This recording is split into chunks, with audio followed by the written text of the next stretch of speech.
Imagine a time, hundreds of years ago, when the Indonesian archipelago was not the unified country we know today. The vast and diverse landscapes were divided among numerous kingdoms and sultanates, each with its own unique culture, language, and traditions. From the powerful Majapahit Empire that dominated the region in the 13th century, to the intricate network of sultanates that dotted the archipelago, the land we now call Indonesia was a tapestry of distinct yet interconnected societies. Then, in the 16th century, the winds of change blew from the west. European powers, in their quest for spices and wealth, found their way to these shores. Among them, the Dutch established a strong foothold, creating the Dutch East Indies, a colonial state that would last for over 3 centuries. By the turn of the 20th century, a unified Indonesia was still a distant dream, but that was about to change. In the early 20th century, the winds of change began to blow across the Indonesian archipelago. As the calendar pages turned to the 1900s, a powerful sentiment took root in the hearts of the Indonesian people: nationalism. This surge of national pride was spurred on by a new generation of young, educated Indonesians who began to question and challenge the 3.5 centuries-long Dutch colonial rule. Then came the cataclysmic event of the Second World War. As the world was engulfed in conflict, the Japanese forces swept across Southeast Asia, seizing control of the Indonesian archipelago from the Dutch in 1942. The Japanese occupation, though brutal, inadvertently accelerated the momentum towards independence. The occupiers encouraged Indonesian nationalism, albeit for their own strategic purposes, and this allowed the idea of an independent Indonesia to flourish.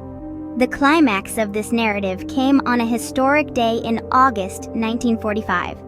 Just as the ashes of the World War were settling, 2 key figures, Sukarno and Muhammad Hatta, made a bold declaration. On August 17th, they proclaimed the birth of an independent Indonesia. However, the journey to true independence was far from over. The Dutch, unwilling to relinquish their lucrative colony, attempted to re-establish control. This sparked what is now known as the Indonesian National Revolution, a bitter, hard-fought conflict that lasted 4 long years. The Indonesian people, united under the leadership of Sukarno and Hatta, resisted the Dutch attempts to retake their homeland. The struggle was intense, the sacrifices immense, but the spirit of the Indonesian people was indomitable.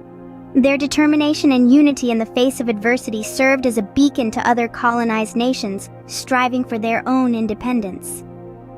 After 4 long years of struggle, the Dutch finally recognized Indonesia's independence in 1949. A new nation was born, a nation that emerged from the crucible of conflict, stronger and more united, ready to take its place on the world stage. So, what have we learned about the journey to Indonesian independence? We've traveled through time, exploring the historical context of Indonesia before independence, an archipelago under colonial rule, rich in culture and diversity yet yearning for autonomy. We witnessed the rise of nationalism, a fervent desire for self-rule that swept across the islands, kindling the spirit of freedom. We delved into the impact of World War II, a global conflict that inadvertently sowed the seeds of independence in the heart of Indonesia. We examined the Japanese occupation, a period of harsh rule that subtly fueled the fire of nationalism.